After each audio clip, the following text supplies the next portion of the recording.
नमस्कार दर्शक बंधु ओडिशा फास्ट न्यूज को आपको स्वागत। 1.5 लाख टंकार मंगलसूत्र खाईदेला बलद 8 दिन पर्यंत गोबर में खोजी चलले मालिक आउे कौन घटला देखो संपूर्ण रिपोर्ट। महाराष्ट्र समेत देशर प्रत्येक राज्य में पोला फेस्टिवल बहुत धूमधाम सह पालन कराई। फेस्टिवल रे बलद मानू सजा जाई गली गली बुला जाइबार प्रथा अच्छी।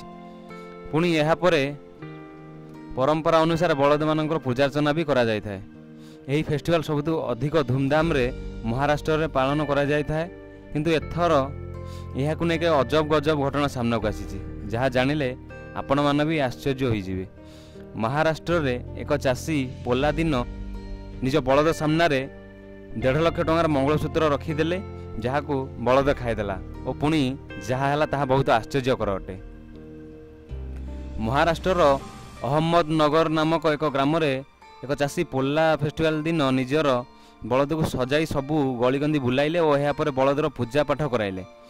पूजा करने समय से थाली रे समस्त पूजा सामग्री रखिले और निज पत्नी सुना मंगलसूत्र भी रखिले। यापर जमीती ही पूजा आरंभ होईची सेमिति ही लाइन चलीगला। चाषीर पत्नी मोहम्बती आनिबा चलीगले। मोहम्बती नहीं जिते से फेरिले तेबे से देखिले कि थाली रे मंगलसूत्र नहीं। अंधार रे बलद मिठा सह मंगलसूत्र को भी खाई देछि।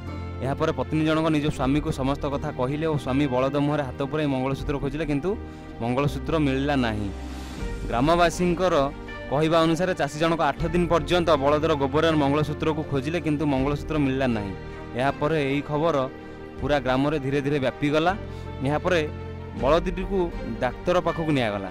डाक्तर माने 9 सेप्टेम्बर दिन बलदर ऑपरेशन कर मानकर कहवा अनुसार मंगलसूत्र बलदर रेटिकुलम रे फसी जाइथिला एवं ऑपरेशन पर मंगलसूत्र मिलता एवं बलद वर्तमान संपूर्ण सुस्थ थिबा जଣା पड़छि।